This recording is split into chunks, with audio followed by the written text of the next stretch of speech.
hello guys. Now I am back with another K drama. Today's K drama is A Good Day to Be a Dog. ये K drama मतलब मेरा personal favourite है just because of Cha Yun-woo. I really liked him. I really liked his acting and his dramas. So I was waiting for a long time.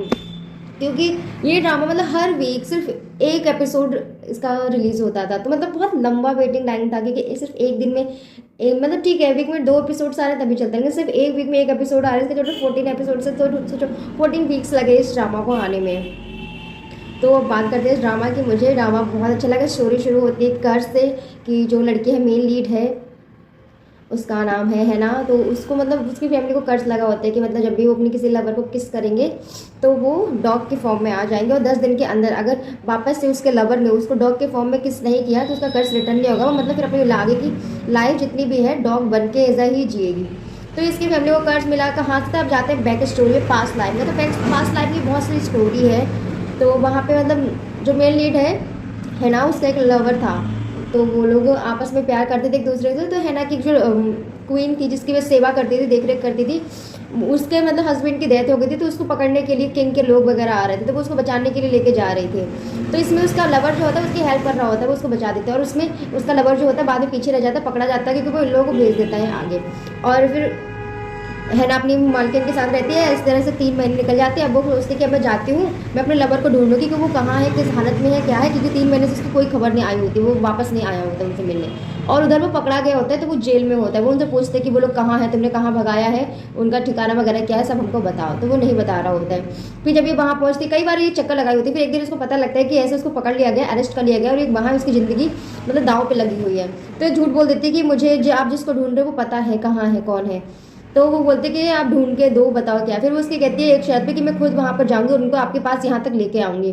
तो वो लोग मान जाते। फिर वो इसको छोड़ देती है, जाती है, देखती है कि वहाँ पे इसकी वो है कि नहीं। वो उनसे कहती है कि आप यहाँ से भाग जाओ, लेकिन तब वो दरवाज़ा खोलती है तो वहाँ पे उसकी वो मालकिन होती ही नहीं है, मतलब वो ऑलरेडी वहाँ से चली गई होती है, तो उसको कुछ पता ही नहीं है। तो वो वहाँ पे उनकी हेल्प करने आई होती है वापस से कि आप भाग जाओ, वो लोग आपको पकड़ने के लिए आ रहे हैं, लेकिन वो लोग नहीं होती। इतने में सेना के किंग के जो लोग होते हैं वो भी इसके पीछे पीछे आ जाते हैं। वो कहते तुमने हमें झूठ बोला, यहाँ तो हमें है ही नहीं और पूरे घर में जहाँ पे वो गई होती भागी पूरी छानबीन वगैरह करते हैं और उसको मारने के लिए मतलब होते हैं बिल्कुल। उसका तभी उसका लवर जो होता है वो जेल से मतलब भाग कर आ जाता है। एक उसका मतलब बहुत ज़्यादा चहेता सर मतलब था एक, मतलब उसने उसकी हेल्प करी होती है तो वो उसको छोड़ देता है, जेल से निकाल देता है। फिर वो आता है अपनी गर्लफ्रेंड की हेल्प करता है और फिर वो लोग ढूंढते ढूंढते जाते हैं। इतने में फिर लड़की को अपनी मालकिन मिल गई होती है कि वो कहाँ छुपी होती है, उनको बताते हैं यहाँ से भाग जाइए, लोग आपको ढूंढ रहे हैं, मार रहे हैं। फिर वो लोग भागते हुए जाते हैं। फिर इतने में जो उनका उसका लवर होता है पास्ट लाइफ में वो भी उसको उनको प्रोटेक्ट करता है। प्रोटेक्ट करने के बाद उनको पता होता है कुछ नहीं होता और वो लड़की उसको प्रेग्नेंट होती है, मतलब उसके जो है ना होती है पास्ट लाइफ में वो प्रेग्नेंट होती है। तो उसकी मालकिन सोचती है कि मेरा बेबी तो मर चुका है लेकिन मैं नहीं चाहती मेरे वजह से इसका बेबी भी ना जन्म ले पाए। तो वो खुद को उसके लवर की जो तलवार होती है उसे छीनती है और खुद को मारती है और उसकी डेथ हो जाती है। तो इससे पहले ये सीन होता है कि मतलब उसको भी किसी और से प्यार हो गया होता है, माउंटेन गॉड से। वहाँ पे रह रहा होता है जिसके साथ वो रह रही होती है, लोग माउंटेन गॉड के साथ रह रहे होते हैं। तो माउंटेन गॉड को और सारी बातें नहीं पता होती क्योंकि उसके पास भी सेना के लोग आगे होते हैं, उससे लड़ रहा होता है। वो देखता है कि है ना कि उसकी सॉरी है ना नहीं उसकी जो गर्लफ्रेंड है वो वहाँ पर है, मतलब वही क्वीन है ना की मालकिन, तो वो वहाँ पर है और देखता है कि उसका बॉयफ्रेंड और उसकी मेड वहाँ पर है। तो ये लोग वहाँ खड़े तलवार लेके। फिर नेक्स्ट वो देखता है कि वो मर गई, तलवार से नीचे गिर गई। तो उसको लगता है कि उसके लवर ने उसको मारा, इन दोनों ने इसको मारा है। वो किंग के वहाँ पे राज्य में गई और बता के उनको लेके आई सारे लोगों को और उसने उनको मरवाया है। तो वो उनको उसको श्राप दे देता है कि तुम्हारा पति तो अभी यहाँ मर गया, उसके बाद मैं तुमको भी मारूंगा। लेकिन वो कहती है कि नहीं मुझे छोड़ दो, मुझे मार दो भले लेकिन मेरे बच्चे को जन्म ले लेने दो। तो फिर वो कहता है ठीक है तुम्हारा बच्चा जन्म लेगा लेकिन मैं तुमको श्राप देता हूँ जब भी ये किसी को प्यार करेगा, किसी को पहले किस करेगा, तो मतलब तो इसके जितने भी आगे पैदा होंगे जनरेशन, तो जब भी वो किसी को किस करेंगे तो वो डॉग की फॉर्म में कन्वर्ट हो जाएंगे और वही 100 दिन के अंदर वापस से उनके लवर ने उसको डॉग की फॉर्म में किस नहीं किया तो वो फिर हमेशा डॉग बन के ही जिएंगे। तो इस तरह यहाँ से इस तरह से इनको कर्ज मिला होता है। अब वो माउंटेन गॉड जो होते हैं ना वो अपने रिवेंज के लिए अपने माउंटेन को छोड़ के इस मॉडर्न लाइफ में आ गया होता है, इनके इंतजार कर रहा होता है कि कब होगा। फिर इन लोगों को मिल जाते हैं, इनके री-इनकारनेशन के दोनों पैदा हो गए हैं और जहाँ पे दोनों के स्कूल में टीचर है तो माउंटेन गॉड भी यहीं उसी स्कूल में आ जाता है टीचर बन के। मतलब बचपन से जब से पैदा हुए थे तब से इनकी देख रेख कर रहा था। फिर जहाँ ये लोग जॉब करते वहाँ भी आ जाता है। फिर पहले उसका ये प्लान होता है कि पहले वो इन दोनों को मिलवाएगा, क्या आपस में मिलवाएगा, इनके बीच लव डेवलप हो, फिर वो इनको अलग करेगा ताकि इनको पता लगे कि प्यार छीन लिया तो कितनी तकलीफ होती है। वो इनसे रिवेंज ले रहा है उसका। फिर वो वही इन दोनों को वापस में ले आता है साथ में। फिर अचानक से एक नई एंट्री होती है एक लड़की की, जो कि वही पास्ट लाइफ में इसकी माउंटेन गॉड की लवर थी, जो कि मर गई थी, तो जिसके लिए रिवेंज ले रहा था। तो इस वक्त वो क्या है, एक मतलब स्पिरिचुअल पर्सन है, वो मतलब देख सकती है कि कौन क्या है कैसे। उसको शक हो जाता है कि माउंटेन गॉड तुम नॉर्मल पर्सन नहीं, तुम्हारे पास कुछ अनयूजुअल शक्तियां हैं जो कि लोग तुम्हें अपनी आंखों से नहीं देख सकते।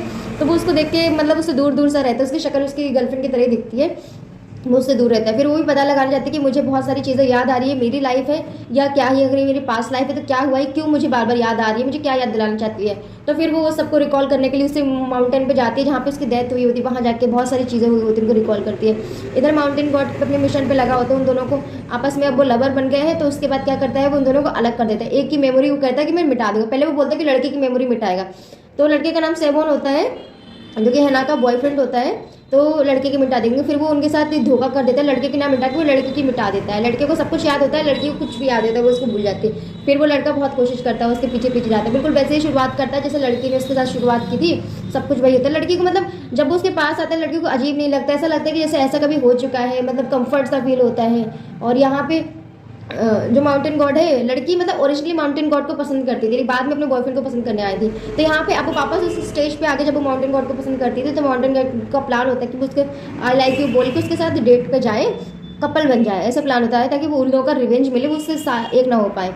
फिर वो अपने ऐसे शर्त रखता है कि तुम मेरे साथ तीन डेट से जाओ, अगर तब भी तुम्हें मुझे प्यार ना, तुम्हें मुझसे प्यार ना हो, तो फिर अपन छोड़ देंगे। तो लड़की के अंदर वैसे माउंटेन गॉड्स की थोड़ी थोड़ी सी फीलिंग्स होती है, लेकिन अब वो कंफ्यूज हो गई होती है क्योंकि उसके अंदर सोवोन के लिए फीलिंग्स होती है, क्योंकि उसको लगता है कि ऐसे रिएक्ट कर रहा है, मतलब उसको अजीब सा नहीं लग रहा है, उसको अच्छा सा लग रहा है। फिर धीरे धीरे करके वो सब चीज़ें करती, कोई कुछ चीज़ें उसको याद आती है। कैलेंडर में देखता है कि उसने है सौ कपल लिख रखा है, कि उसके कैलेंडर में भी सेम वही डेट तारीख है, क्या होता है। फिर ऐसे करके रियलाइज़ होता है। फिर उधर वो माउंटेन गॉड की जो गर्लफ्रेंड है वो लड़की वहाँ से आ जाती है। फिर वो सोवोन के जो भतीजा होता है उसको बताती है कि ऐसे उसकी गर्लफ्रेंड की मेमोरी चली गई। तो वो हेल्प करता है मैम को, अपनी मतलब लड़की को वापस उसके घर में बुला के मिलवाने के लिए। तो थोड़ी कुछ बातें होती है, उसको कुछ याद आता है। तो लड़की उसको बताती है, मुझे पता नहीं कि तुम मुझसे ऐसे बातें कर रहे हो, मुझे अजीब और वियर्ड नहीं लग रहा, लेकिन मुझे अच्छा लग रहा है, कुछ मुझे याद भी आ रहा है और मैं कंफ्यूज हूँ अपनी फीलिंग्स को लेके। फिर इस तरह एक सीन आता है कि लड़के को मतलब कुत्तों से बहुत डर लगता है लड़के को, तो लड़की ने लड़के को कुत्ते का डर भगाया होता था।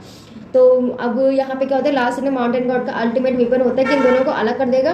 तो वो बहुत सारे कुत्ते जंगल में लेके आता है, लड़के के ऊपर छोड़ देता है। अब लड़की उसको बचाती है। फिर ऐसे ही लड़की को एकदम से अचानक से सब कुछ याद आ जाता है, मतलब थोड़ा थोड़ा उसको याद आ चुका होता है, लड़के को बचा लेता है। फिर जब वो लड़का उसको बचने के बाद किस करता है, लड़की एकदम से सब कुछ याद आता है, जितनी सारी मेमोरीज वापस हो जाती है और यहाँ एक हो जाते हैं। और इतनी देर में वो माउंटेन गॉड वाली जो लड़की थी वो आती, माउंटेन गॉड के पास जाते, उनको हाथ पकड़ के सारे 5 लाख दिखाती, स्टोरी शुरू से लेकर आखिर तक कि क्या हुआ था, कि कैसे उसकी डेथ हुई। तो माउंटेन गॉड को पता लगता है कि इन लोगों ने इसको नहीं मारा था, इस लड़की खुद अपनी जान इसने खुद ली थी ताकि दूसरों को सेव कर सके। तो उससे पूछता है कि तुमने मेरा ख्याल नहीं रखा एंड ऑल, तो ये सब बातें होती है। फिर वो कहता है कि, तो लड़की कहती है अब तो इन लोगों को माफ़ कर दे, इन लोगों ने कुछ नहीं किया, माफ़ी मांगो चले जाओ। फिर वो लोग माउंटेन गॉड स्कूल वगैरह छोड़ के चले जाते हैं। फिर 1 साल बाद मतलब अचानक से वो माउंटेन गॉड वाली लड़की जो उनका पता निकाल लेती है उसका, और फिर उसके पास जाती है बताने कि मैं अच्छी लाइफ जी रही हूँ, मैं मूव ऑन कर चुकी हूँ अपनी लाइफ में, तो तुम भी अब मूव ऑन कर लो। और यहाँ पे कहानी खत्म हो जाती है।